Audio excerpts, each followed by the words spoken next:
Hey guys, thanks for taking the time to watch this video. My name's Conrad. I'm one of the founders here at Rock Recovery, and this here is Chance. Say hello. Today we're going to discuss the proper steps for an intervention and what it looks like and how to conduct one. The first thing that you want to do is have a conversation with your loved one. Make sure that he or she is even aware that there's a problem. During this conversation, you might find that they're open to going to treatment, and if that's the case, then you don't even have to have an intervention, and that's the best thing that can possibly happen. If they are resistant and they don't think that they have a problem and then they're in denial, that's the whole purpose behind an intervention.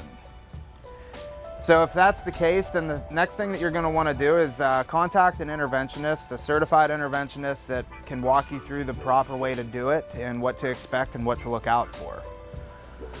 After you contact this person, he or she will give you options as far as treatment, what will work best for your loved one. And it's important that between the interventionist and yourself that you guys take the time to set this up first.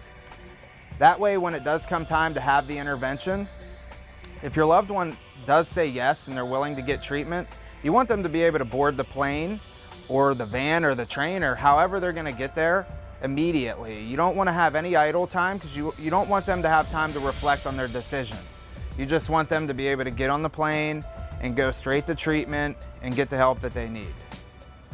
So after all that is set up, the next thing that you're going to want to do is contact all your friends and family, the people that play the most integral part in the loved one's life.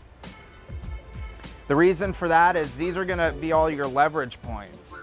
And what I mean by leverage points is if your loved one decides that they're not going to go to treatment, then the consequences need to be set in place. Well, this is what's going to happen if you don't go to treatment.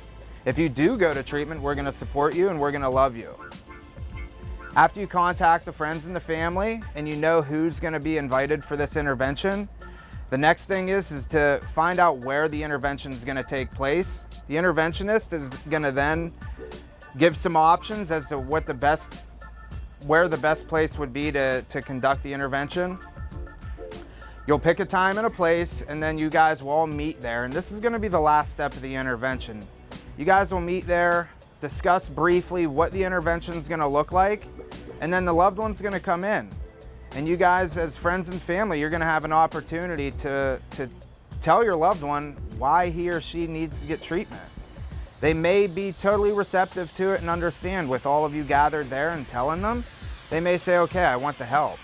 Or they may say, you know what, I don't want to go, I don't need to go, and I'm not gonna go. And at that point, that's where these leverage points come in.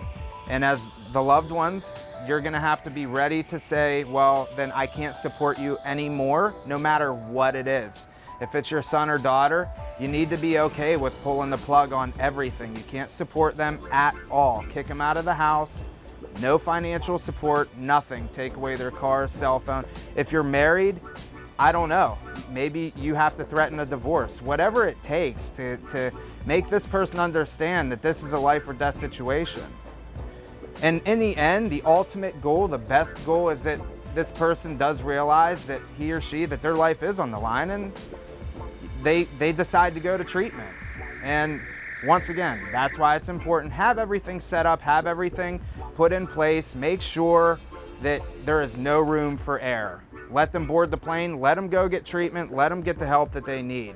In 30, 60, 90 days, whatever, you're gonna have your loved one back and you guys can carry on with your life the way that it's supposed to be meant the whole time. So that's just a basic overview of what an intervention is gonna look like. Obviously, it can take twists and turns. They don't all work perfectly, but that's why you need to have somebody that's a professional that knows what they're doing, help you and guide you through every step. Thanks again for watching.